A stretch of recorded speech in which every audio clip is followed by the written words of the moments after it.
it's a pleasure to meet you. Estoy contenta Likewise. de conocerte personalmente. Sí, sí, claro, claro. Podemos hablar español un poquito, pero tengo que hablar muy despacio. No hay problema. Yo también tengo que hablar despacio en inglés. Sí, sí. Okay, so thank you for sending the questions. That was good. So I've kind of prepared some answers and thoughts, which I put into a Word document. Perfect. So I can send them to you if you want to translate it. Okay, good, great. I'm looking for a program or a person that can help me to translate or to subtitle this video. Yeah, perfect. Yes, because I have to put the subtitles, but in Spanish. Right. So There I should, have to task. yeah, there should be software for that, I think. I see. Like, yeah, somewhere. You might have to do some digging to Yes. find it. And do you agree if I publish this video in YouTube or something like that? Or Absolutely, yeah. okay, you can also. I agree. So because I want to prepare like a place to have these interviews with some people like you or artists from all over the world, Yeah. and perhaps to put them in my YouTube channel or something like that. Of course. Yeah, you have my permission. That is totally fine. Great. It's an honor, and I think it could be very interesting and useful also to make a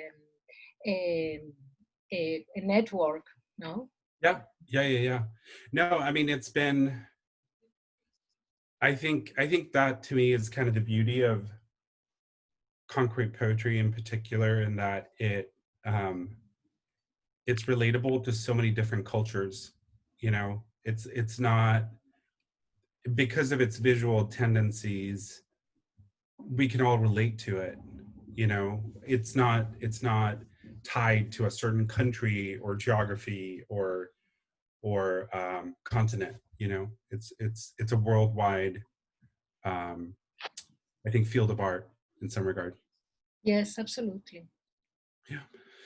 So Do I have you one want to start? question first, Yeah. because I'm curious.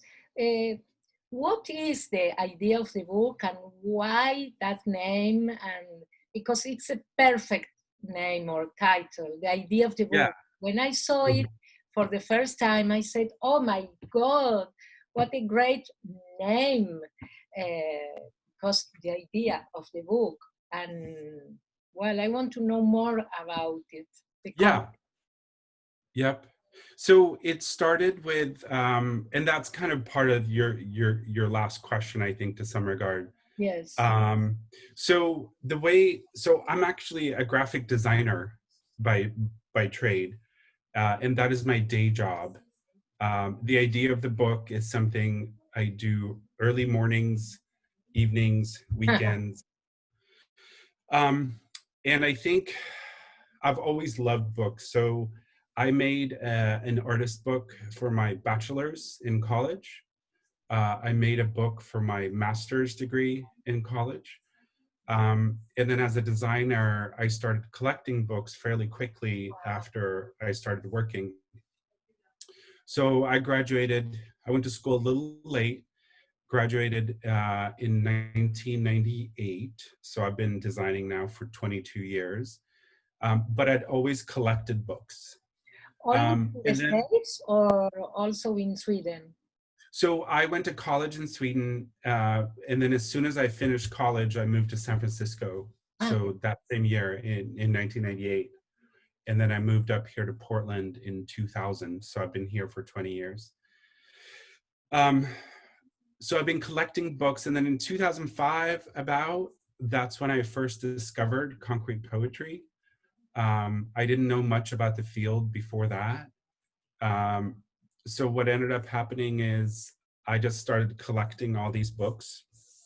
And then around 2010, 2012, I met two booksellers here in Portland who had some concrete poetry material, which allowed me just to explore much bigger part of the field.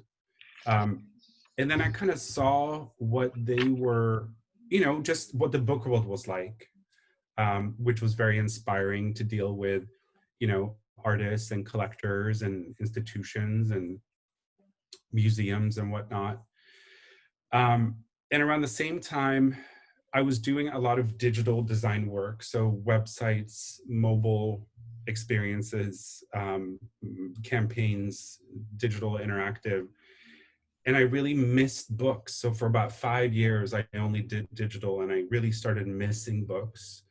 So in 2013, 2014, I started making my own artist books, and I ended up making about 30 of them. They were just, they're not very complicated. They were simple and black and white, but I just wanted to get back into books. And then I was collecting throughout the whole time.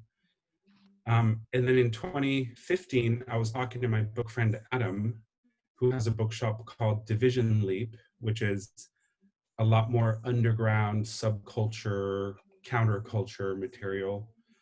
And I was talking to him with the idea of, I have this whole collection, and I'm thinking about maybe I should just try to open up a bookshop. And Adam's like, yes, you should definitely do that. So I had about, 15 plus years of books that I've just been not sitting on, but collecting. And then that kind of became the inventory for the bookshop. And then I was talking to Adam. Adam helped me. Like, I've always loved conceptual books, artist books, books with ideas in them. And, going back to Ed Ruscha's Every Building on the Sunset Strip, for example, or the Diderot books, or I feel like I've always loved books with ideas. So him and I just sat down over lunch one day, and we just started talking about, like, what could we call the bookshop? And I just came up with, like, what about the idea of the book? And it just felt like everything was perfect, like it simply, I think, embodied everything that I love about books in terms of books with ideas. And I think it gave me a good framework for the type of books that I prefer and that I'm just more passionate about. And then I think that, it's kind of, there's a little bit of crossover between art, design, and concrete poetry, because I think you can find books with ideas in all three of those fields. So that was kind of the impetus for, or how this all happened. And then now, it's now been 4 years. And it's amazing. I've learned so much, not just practical things about being a bookseller, but also I've met some fantastic artists. I've gotten to deal with some great institutions. I think my favorite thing is the travel. So not this year, but the last 4 years, I go visit my family in Sweden. And at the same time, I travel through Europe. So I do a European kind of book buying trip where I will fly into Paris and then spend a couple days in Paris and then go to Belgium, then go to Amsterdam. And then, every year the trip is a little different. And then I go to Sweden and see my mom and dad and my sisters, and then come back. And I think I've met some amazing booksellers in Europe, particularly, who actually have dealt with a lot of these artists, who knew, one example is Jan Vos, Bookie Wookie in Amsterdam. He knew Hans Klaven, for example, and Guy Schreinen, and Gary Jan de Rook, Michael Gibbs, Ulysses Carrion. So it's amazing for me to meet somebody that actually has that context and history. That's probably been one of my favorite things. Great. Is that helpful? Absolutely. And you always collected concrete poetry or something else? Or you wrote, in fact? So it started for me when I started collecting books. It started with design books. So it started with Armin Hoffman and Joseph Miller Brockman and Paul Rand, an American designer. So it started with design books. And then I think it was in 2006, 2005, 2006, a friend of mine gave me a copy of Byrne Porter's Found Poems. And that is when I just absolutely fell in love with concrete poetry. And then from there, you know, I already had several of the Something Else Press books, Dick Higgins and Emmett Williams. And so then I started to learn more about the history of concrete poetry. But it's like my one passion. I think it's the field that I'm the most interested in. And then I think to the left, there's art. And then to the right, you have design, you know, because you can't, there's design in concrete poetry and there's art in concrete poetry. So to me, it's like, you have to widen it just a little bit. Because I think that, you know, Lawrence Weiner has done some fantastic artist books that often use only typography. So I think that there is that element of design and art where there's like an intersection. And I think that that is what's the most intriguing to me. I absolutely agree. Graphic design is a main issue for some kind of artist books and for visual and concrete poetry and typography also. It's so I like very much when the graphic designers begins their researches or collecting or working on artist books or visual poetry, because there is a natural link relationship needed. Exactly. So there is this idea of artist books made by artists, only the artists, and it's not true. And I've always been drawn to artist books that are maybe produced on a larger scale where more people can enjoy them. You know, I think you can do the limited edition, hand-bound, letterpressed, silkscreen artist book of which maybe you make 10 copies and they're $10,000 each or what have you. And it's like, that doesn't interest me very much because it's not accessible. And I think part of what I love are artist books that more people can have, because I think everybody should be allowed to have an artist book. Of course, and there is where the idea of the book it is, because it's an idea, it's about an idea and conceptual art, and the book could be very simple one. But the important thing is the idea and the book as the place to develop this idea. So absolutely. And I think that's also why I think I love books in general. I think it was a product designer many years ago. I heard a quote by a product designer, and they were asking them what was the perfect invention, and he said the book. The book is the perfect invention. You know, it's because it can be reinterpreted and reorganized and reinvented over and over and over again. You know, every now and then you'll see that book that just stands out from all the other books, which is so fantastic. And I think that that's the beauty of the book as a vehicle or a format, in that it can be interpreted in so many different ways. Yeah.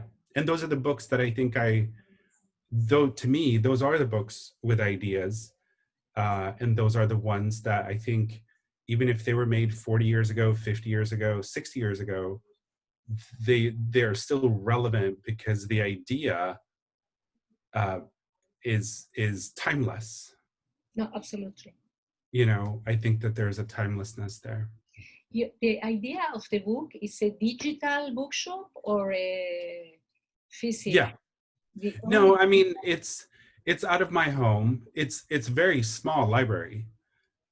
We only have, I think right now there's only, and because I try to fit it in between work, um, it's cyclical. I don't always, I have probably 200 items on the bookshop right now online, and maybe I have 250 items here at home that I still need to catalog, but that's kind of it. You know, there's books all over the house, but they don't all fit in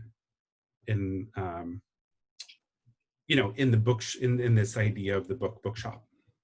And it was the last question, but we can talk about now. How do you interact with authors, publishers, and buyers? Because sometimes buyers could be collectors or institutions.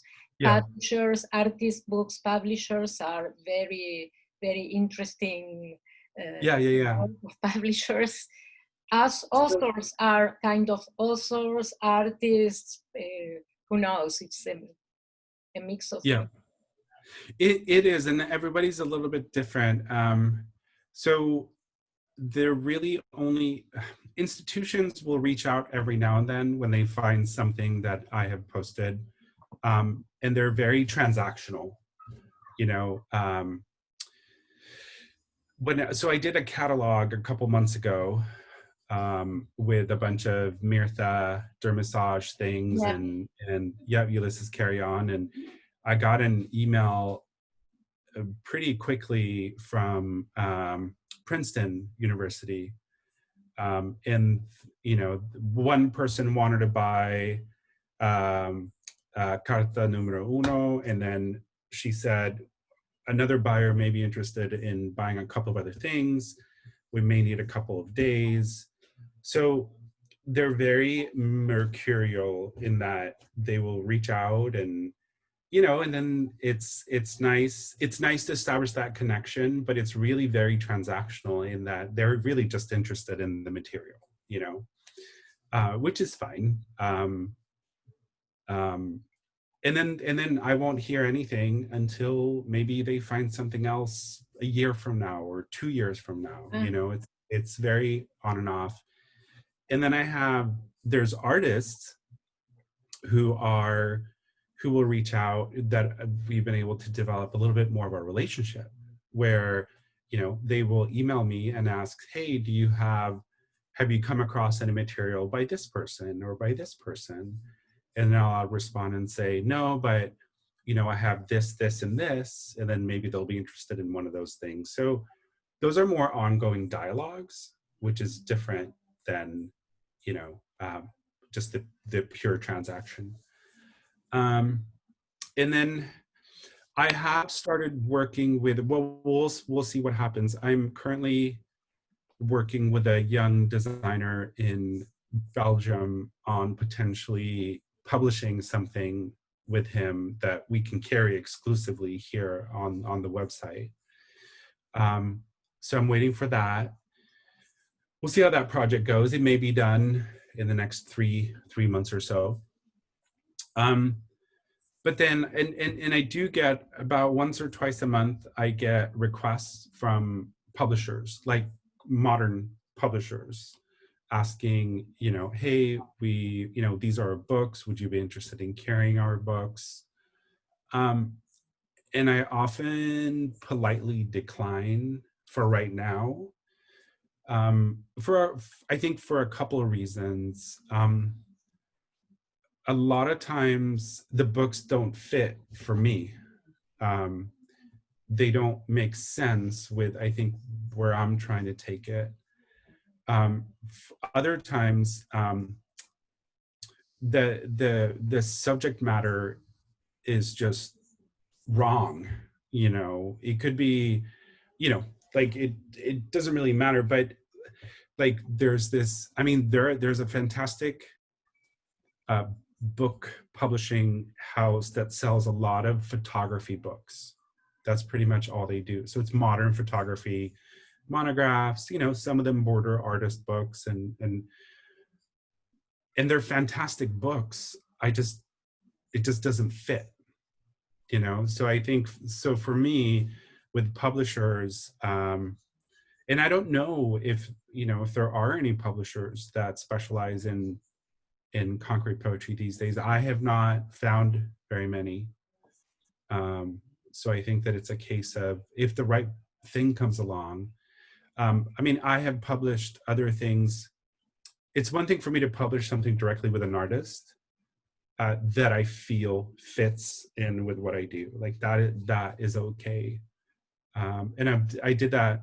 I've done that before. And then I think, you know, we'll see what happens with this opportunity that I have right now with the designer in Belgium. Okay, and do you attend fairs, artist book fairs, or you don't? What's that? Do you attend fairs? Yeah. Absolutely. So I used to visit. I've been to the Printed Matter in New York. Last year? No, it was probably back in 2012, I want to say. But then I've done the LA Printed Matter Book Fair. So before I started, or right toward when I first began, I did the LA Art Book Fair with my friend Adam at Division Leap, and helped him because he went down by himself to have the whole booth. So I was his help supporting hand for 3 years in a row. And then I've done this as the idea of the book. I've done the San Francisco Art Book Fair for 2 years. So I did that 2018, 2019. I was supposed to do the Seattle Art Book Fair this year, which was canceled because of the pandemic. So I have done them, and I think I'll continue to do them. But it's also, I think fairs are also hard because a lot of people just come to look, you know, like they don't really want to buy. They want to see and experience, and I think that's great. Sometimes it's hard, like people don't always realize how fragile these old books are too, you know. So I think people want to look at them and hold them, and then they break, you know, because they're old books, you know. But why do you think that art book fairs are growing so fast and in this way? Do you think that the trade is changing, or the artist books space is changing? Because I think that because of the fairs, artist books production is changing also. Sure, absolutely. Yeah. At fairs. I saw publishers or artists selling their books at the New York Art Fair, and they were selling very cheap books because they need to put them in the suitcase. And what do you see? And of course, very important publishing houses or artist book publishing houses, a very incredible world, but you have day by day more and more artist or art book fairs. Yeah. Yeah, I think it's true. I get, and maybe this, I'm not sure that means, I totally agree that there's more and more artist books being made and more art book fairs, but I'm not sure they're better. Like, I'm not sure all those books are good, you know?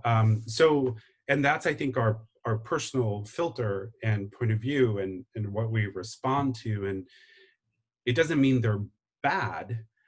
But to me, I mean, after having tried to formulate my own opinion for the last 20 years, to me, it's very clear what I respond to. And it's instant. I can look at something and just say, no, like this doesn't interest me, right? Or yes, this interests me.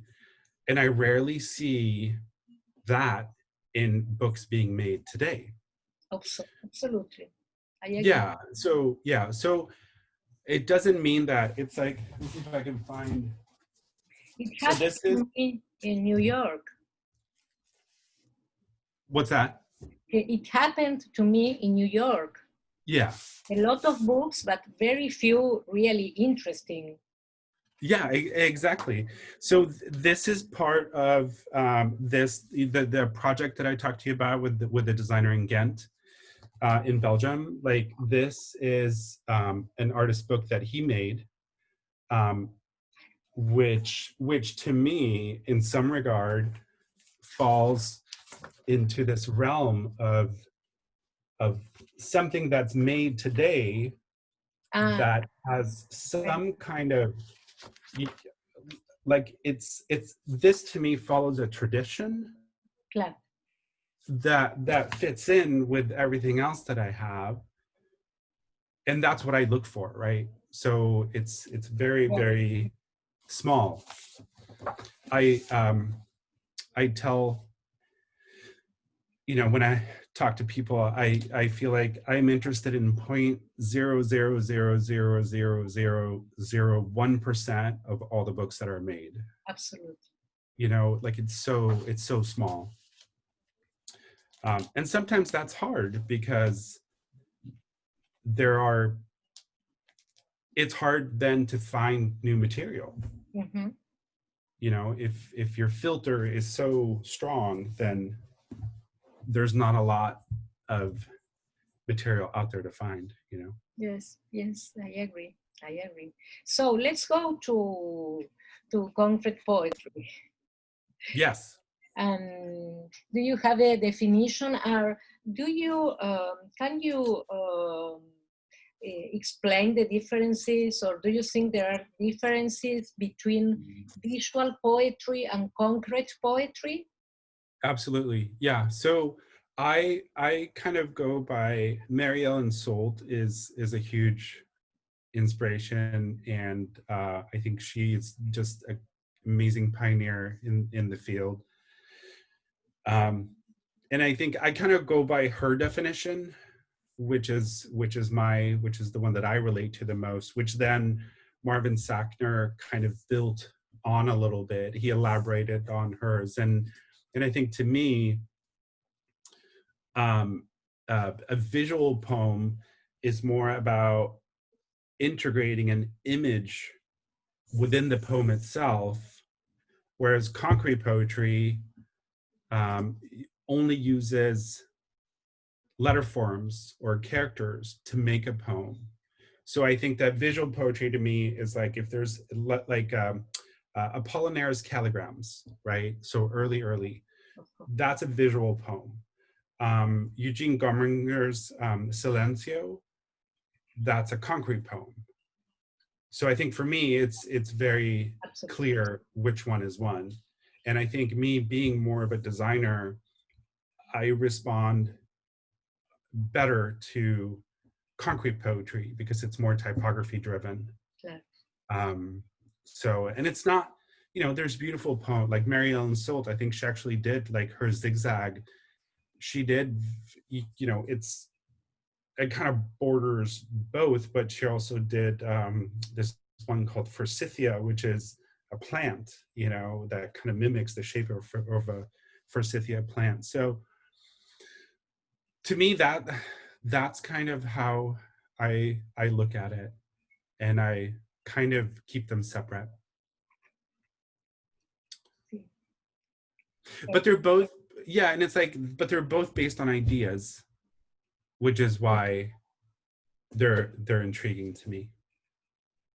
Yes, I agree. I absolutely agree.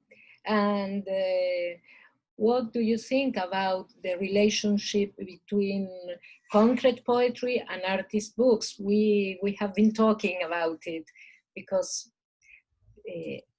perhaps it's the place where you can write or publish the concrete poetry. Yeah.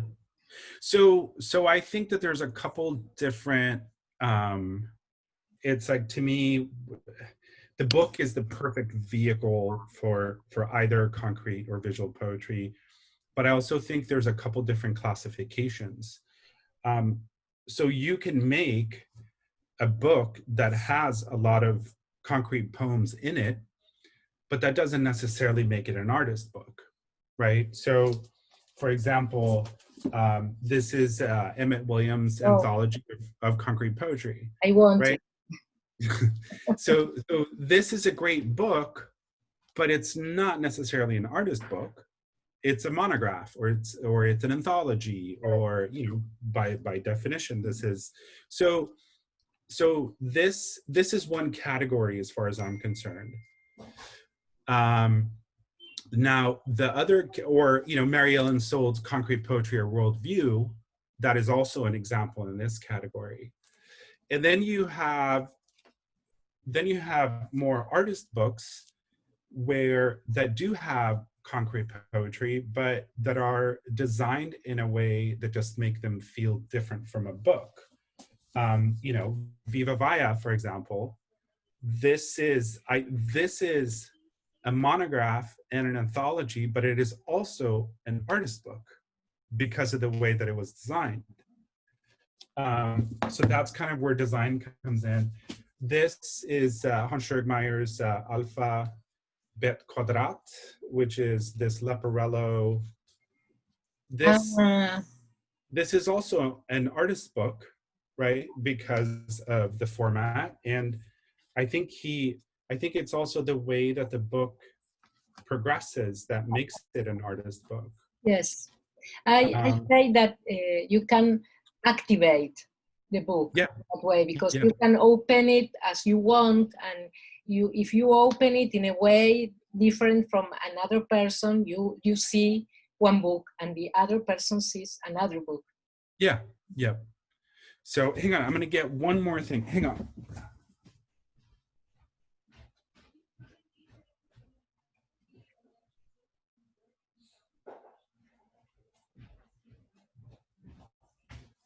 So Hans Schurgmeyer is one of my favorite artists.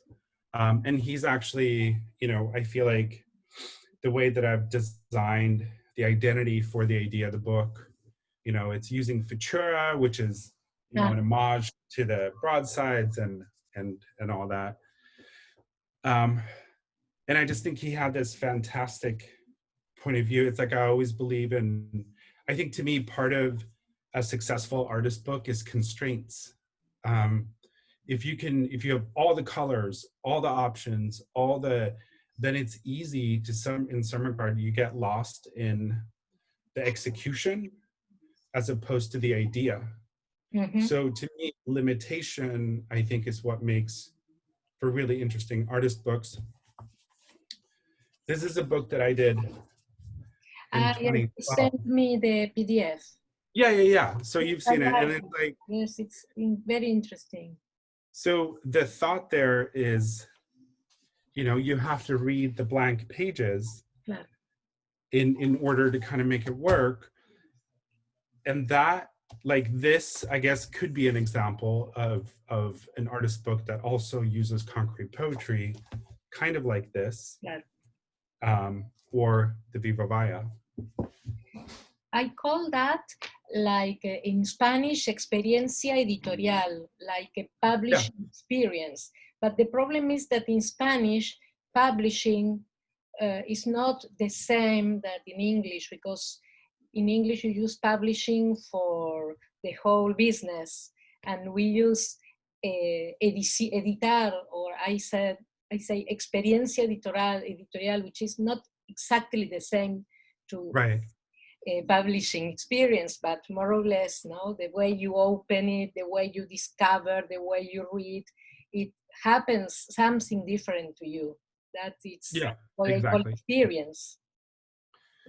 And I think it's, we all see the world in a different way. And I think, I don't know, sometimes I feel like I rarely meet people who are equally as excited about the same books that I am, if that makes sense. Because I think everybody has a different filter, you know, everybody has a different point of view. Because some people can see something and not be that excited about it. And so I think yeah, I think you just have to see what speaks to you, you know, and formulate your opinion over time. So when I first started to try to set some guardrails around the kind of books, I don't know if I sent you one of these or if I sent you this talk, but I felt like there's kind of qualities that I look for in a book. Uh-huh. So one is concept. So is there an idea behind the book itself, right? That's the first one. The second one is craft. So what is the paper? How was it printed? You know, is there something there that makes it stand out? Constraint is a third one. So limitations. You know, is it just one color, or is it two colors, or is it a single sheet? I think another quality is vision, which to me, I've come to experience, as soon as you start making a book, a vision kind of appears of the type of book you want to make. So that's one thing. Intimacy is another, in terms of how personal does it feel? You know, can you feel the artist in the book? Like, I feel like the Hornschirk Meyer books or the Mirtha books, you can feel their presence, you know, in that material. Another quality is questioning. So does it ask a question as opposed to only providing an answer? And then timelessness, I think that is a very important quality to me. I love, you know, the books from 40, 50 years ago that feel relevant today. And then the one of the last ones is homage. So there's a history and a tradition in artist books. So does this book either fit in or respond to that history in some regard? And then the last one is other, because sometimes you don't know, there's just something about a book that speaks to you and you may not exactly know what it is. And it might take some time. It's terrific, that chart. Can you show it again? Yeah. It's great. It's like a checklist of quality. It's great. And then you have, you know, the criteria. So 3 to 5, you know, this book is essential. 6 to 7, like it check boxes, must own. And then 8 to 9 is, you know, you have to acquire it. And how do you use it? What's that? How do you use it, or when do you use this chart? I think now, this was the criteria for when I started to help me formulate, or, you know, put some parameters around the kind of books that I want to keep. Now I think it's so ingrained to me that it's just automatic, you know, 4 years later. I have a book talk that I gave at University at Buffalo, which is a PDF, which I can send you, that goes through these in more detail. Ah, claro. Yeah. It's great. I love it. I will use it. Yeah. No, go for it. Fredrick's chart. Qualities chart. Great. And which are the artists are you interested on or about?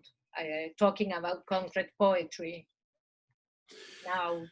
Yeah, so I think that it's funny because it changes as you experience new things, and I think as you get older, tastes change. You know, what I like now is not maybe what I knew or liked 2 years ago, 5 years ago. And I think it's a very personal question, because I think we all see the world so differently. You know, there's no, and that's impacted by our upbringing, by where we what we've experienced, how we were educated, how we were raised, our personal life, our professional life. So I think all those things go into, so I don't know if there's like good and bad. It's more, these are the ones that speak to me. And I think going back to this notion of ideas, before I really got into concrete poetry, I loved the Dadaists. So Raoul Hausmann, Sophie Tauber, Kurt Schwitter's, and then that, because to them, that art movement was, I mean, one, yes, it was a little bit anti-establishment, but it was also, there was an idea there, and it was art based around concepts and ideas in some regard. And there's the futurists, and there's the whole sound part, and Cabaret Voltaire, and all the things that came out of that. And then that kind of, so those artists are important to me. And then you have the Stil, with Mondrian and Dosberg, who also, I think, were trying to formulate some opinion around concepts and ideas, and just kind of taking things down to the basics, like just stripping away everything superfluous and just making it. And I thought that was fascinating. And then you get into Bauhaus, with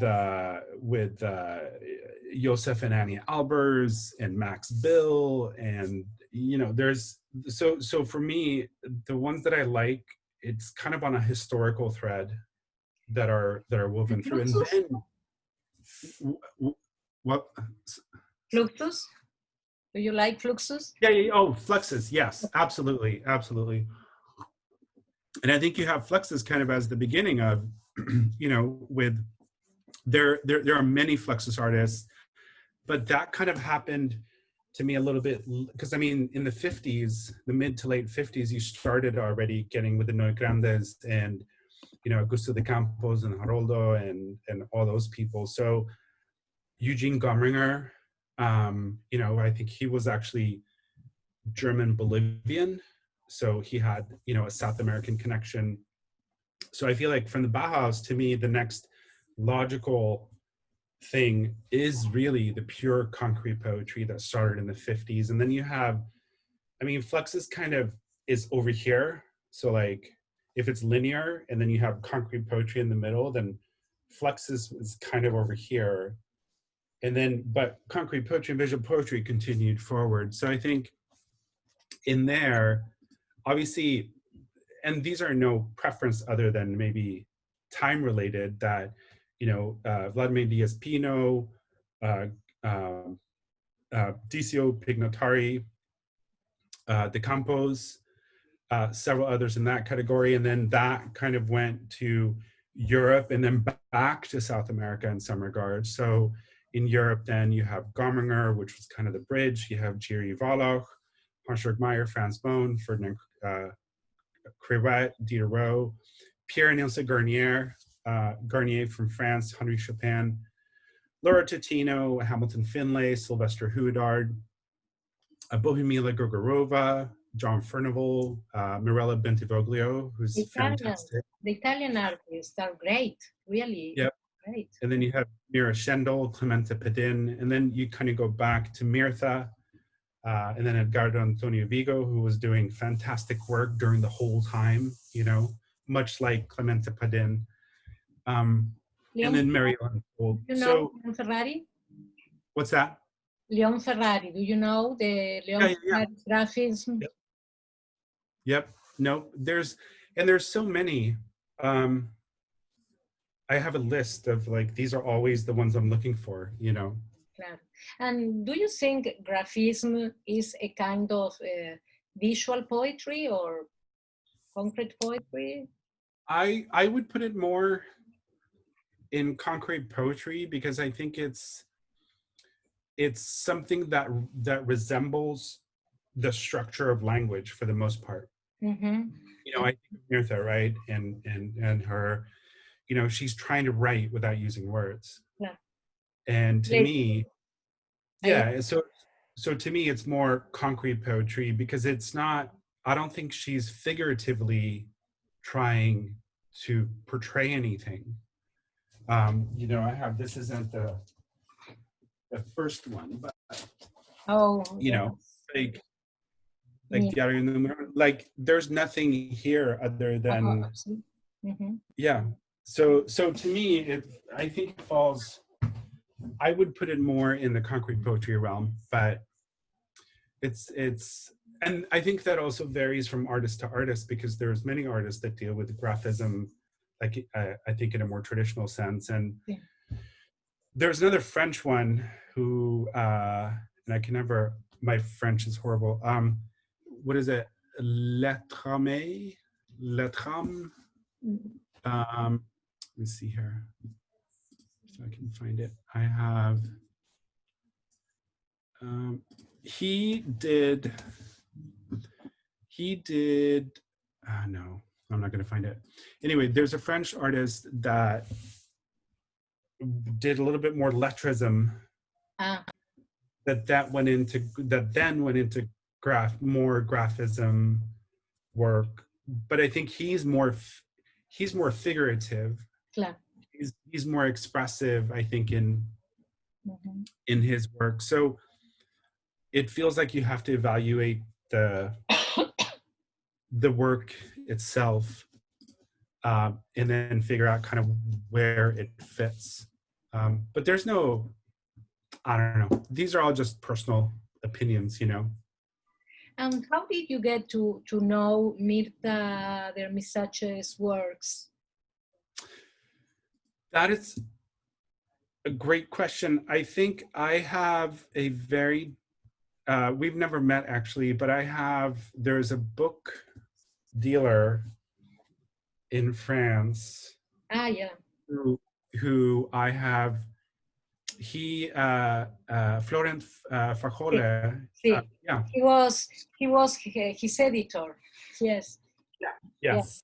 Yes. So he has, I mean, and that's a great example of someone who has taught me so much about, you know, he also worked at Vigo's estate. I didn't know it. Okay. Yeah, in La Plata, you know, several years ago, but and so he shared some fantastic stories with me, and also has found, you know, because he did work with Mirta, he just has had some amazing things that I've been able to get, that I then can put out into the world. But I mean, she's been in probably 20, I don't know. So concrete poetry for me kind of started becoming really interesting 2005, 2006. Maybe 2008, 2009 was when I first learned about her to some regard. But then her material is so hard to find that it's hard to learn more. Yes, not so difficult today, but it's expensive. It's expensive. It's more expensive. And she was alive when you knew her. I used to visit her at her studio. Yeah, no, it's fantastic. She was great, yes, but now her works are really expensive. And there is an archive, and she is being more new, but she was very, very shy person. Yeah. So when she was alive, she wasn't very, she wasn't she didn't want to make some exhibitions or to be more known, because her work was like it was. And if you understood it, okay. And if you didn't, okay. No, I've read all the essays that Florent has with the gallery in New York. I think there was a couple of essays and websites. And so then my friend David and I, so David Abel from Passages Bookshop, who's here in Portland, we are both very interested in Mirta. And I think David actually purchased quite a few of the books from Florent of Mirta's that he published. So I think David has a nice little collection of, the books that Florent published 2006, 2007, 2008, sometime in between there. So, and now it's like, yeah, she's just remarkable. She's like, there's the top list, right? Like, so to me, Vigo is on one of my favorites. Great. Mirtha's is one of my favorites. Hans-Jörg Meyer is one of my favorites. I love Ferdinand Kruvat. I think he did some fantastic work. He also did some really nice artist books. And then it's like Laura Totino. I like Laura Totino, but maybe he's not on my top list, I think Mirella Bentivoglio, like, she's fantastic. Yeah. Kitty La Roca also. Yep, there's Kitty La Roca, and then the book, the Women in Concrete Poetry book, it's really nicely put together. Yes. I have to buy it, but it's very expensive here. Yeah. No, and it took long enough. I feel like at the times, women were very underrepresented in the category, and I think that is, because of social reasons, and it's because of male-dominated reasons, and I'm